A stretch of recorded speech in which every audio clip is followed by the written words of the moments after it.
Good afternoon, everybody. Mario Quintero with the One Stop Shop.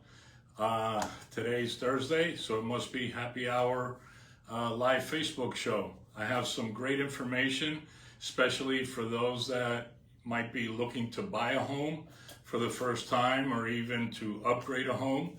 The things that you should do and the things that you should not do during the process and before the process. So let's get started. First of all, the largest group of buyers right now in the market and for the next several years to come are the millennials. The millennials in their later 20s are starting to get tired of the condo living, urban areas, and they're starting to look at the possibility of starting families, settling down a little more, and going through life's progression of their early 30s, late 20s. So that's going to be the largest group. There's millions of them that are going to be looking and are already buying homes now during this time. And it's going to be the largest group moving forward for the next number of years. So what are some of the things that we like to do when we work with someone who's been renting and still on the fence about buying a home? We have an app that is called Rent versus Buying, and it's an analysis that's done to show our client if they're still on the fence and they're not totally sure that they want to move forward from renting to buying. It's an analysis that's done to show you how much money you are losing by continuing to rent and not getting into the purchase part of your life. Because when you purchase a property, not only do you have certain tax benefits, you also gain on the appreciation of the property once you start owning the property. So the rent versus buy analysis is a very important tool in the event that you're on the fence. It's a free analysis that we do. And if you're interested in us running some numbers for you, we would be more than happy to do that. And just give me a call here at the office, 305-598-1600. Take some information over the phone and we could run that analysis for you and send you the report. The other thing is that when you're going to start this process, before you even start looking at property, you need to get pre-qualified. And you need to get pre-qualified with a DU approval. In our case here at the One Stop Shop, with our mortgage company, Strzok & Tanner, which we've been around since 2002. We do that for free. It's a 6 to 7 page report of your entire financial picture, which is the document that we're going to use in the event that we find a home and we're going to submit a contract offer for the purchase. And this is done whether it's a first-time homeowner or we're moving up to a larger home, or even to a larger home that is very expensive. So we like to do this because it strengthens the offer that we're gonna make, and we will not make an offer unless we have a DU. So it's very critical that you get pre-approved because you need to understand and learn the mechanics of what goes into the offer. We also go over the 88 turbulences that can occur in a purchase transaction with a mortgage and the things that can go wrong and that we have to navigate through to get you to the closing table. So all of these things are discussed, and you got to understand what today's market is like. There's a shortage of inventory, and based on your price point that we can determine based on your credit score, the amount of money that you have to put down, and your income, whether it's one or two persons, we need to discuss that price point and how it's impacted by today's market conditions so that everybody's on the same page and we're not going in opposite directions. So communications is critical and vital. And in most cases, when we deal with buyers, we're speaking to them almost on a daily basis, either through text or phone call or email, trying to stay in communications and to make sure they understand what's going on. and to answer any questions they have about properties that they're seeing on their search. So once we start to visit properties within the designated area that you prefer as a buyer, with your goals in mind, we suggest that those properties be visited with a realtor. The realtor, in most cases, like I do, I research the property that we're going to go visit, that you've selected. I do a background on the property. Most of the time I have a discussion with the listing agent to make sure that it is something that will meet our objectives. Also, what type of financing is involved or is allowed for that property, whether it's just an active sale, a short sale, a foreclosure. There's a lot of things that are on the MLS that you can't see on the internet website. So it's very critical that we evaluate each property individually before we make an appointment to go and visit.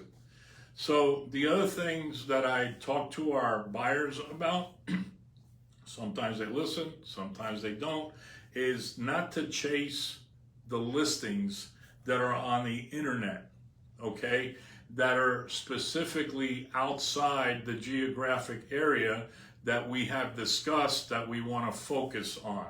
Most of the listings that are online on Zillow, Realtor.com, a lot of those listings are already under contract or they're in pending sale mode. We recently had a buyer that requested information on 25 properties that they saw online.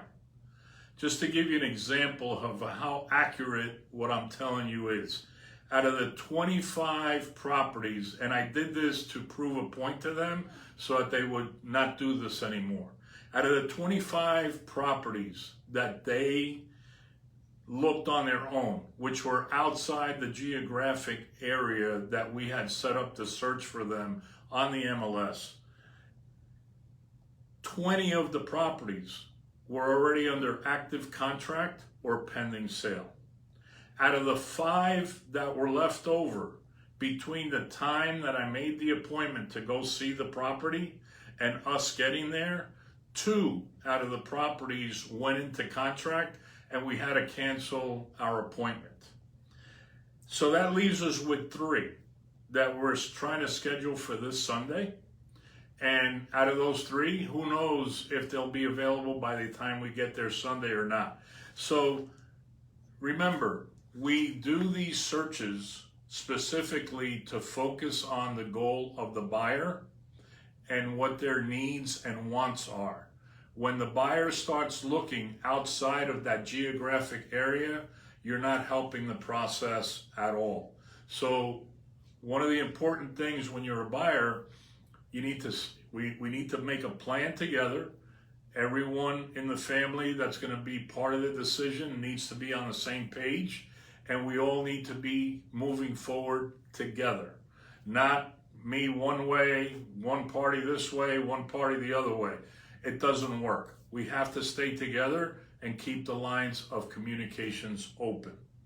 So the next thing is when we actually go visit properties, some of the things that the buyers should not do when you visit a property is you should not make any comments, positive or negative, during the visit, okay?